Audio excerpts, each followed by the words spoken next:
लाहौर की एक आलीशान हवेली, बुलंद बालकोनियों से नोटों की गुड्डियां बारिश की तरह बरसती हैं। नीचे खड़ा मजमा शोर में डूबा है और ऊपर से दौलत की नुमाइश बेफिक्री के साथ जारी है।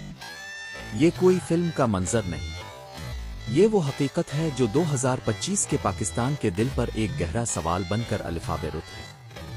इस तकरीब में शामिल नाम वही जिनके खिलाफ सुप्रीम कोर्ट में जमीनों पर कब्जे और कौमी खजाने को करोड़ों का नुकसान पहुंचाने के मुकदमात जेरे बहस रहे। आज उन्हीं तनाज़ों के बोझ तले दबे हुए सियासी किरदार पैसे को यूं उछाल रहे हैं जैसे इसे कमाना नहीं सिर्फ दुखाना हो। लेकिन इस मंजर के पीछे एक और तस्वीर भी है।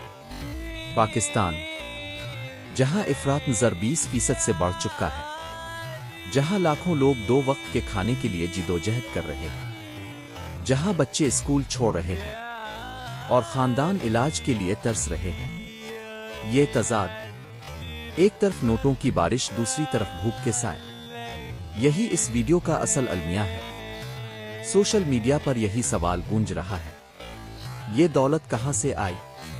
क्या ये रकम सफेद थी? और अगर नहीं तो रियासती इदारे, FBI, स्टेट बैंक, वजारत खजाना खामोश क्यों है?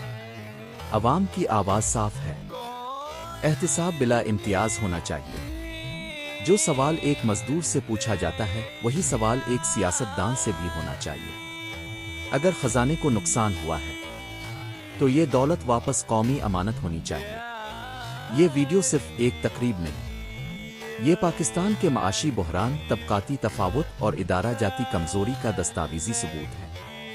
एक ऐसा मंजर जो बताता है कि हमारा मसला सिर्फ गुर्बत नहीं, बल्कि वो ज़हनियत है जो दौलत को ताकत समझती है और ताकत को कानून से बाला तक। लगी दे